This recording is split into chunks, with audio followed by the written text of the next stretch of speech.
So here we are on Mars.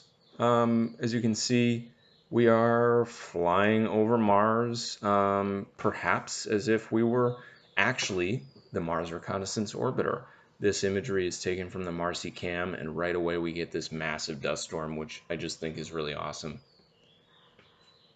Covers the entire planet. There's something like it, I believe, every Mars year, and it just blankets the entire planet and has actually been a contributing factor to killing one of the Mars missions, Spirit or Opportunity rover, and is close to uh, destroying the, not destroying, but kind of ending the InSight Mars lander um, mission right now.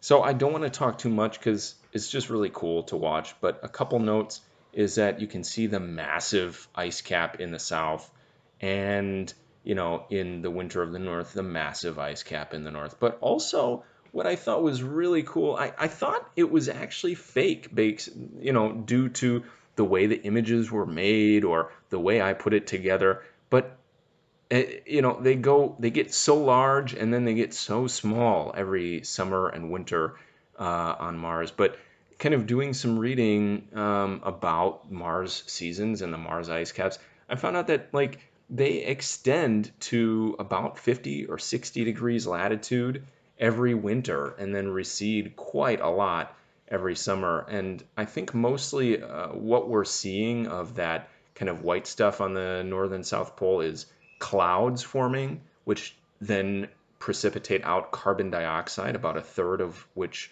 is about a third of the Mars atmosphere. Carbon dioxide freezes out every year, and then is snowed down in deposits about 1 to 3 meters, every season. And then, of course, in the summer, recedes. We see clouds over Olympus Mons right there in the center. And yeah, there is this little line down the middle there, and the caps in the poles, there's a little black hole there. Sometimes I didn't quite fit this map perfectly over this sphere in Blender, but I am pretty proud of the results, and it kind of just brings home this planet and makes it a little bit more real to me.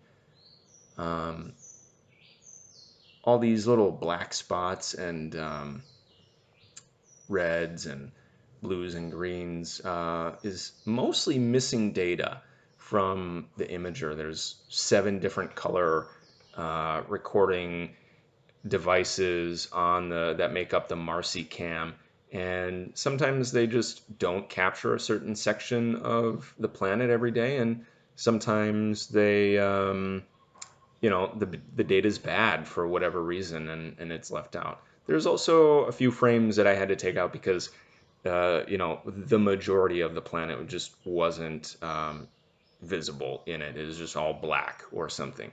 So there is some missing data, but here we are, able to see basically the entire planet every given day and the entire weather pattern for about 10 Earth years, which is, I think, 5 or 6 Martian years, which I think is just really cool. So I'll let this video just kind of finish. And if you have any questions or comments, things that I could do better, or thoughts for the future, let me know, comment, or send a message. It'd be great to hear from you.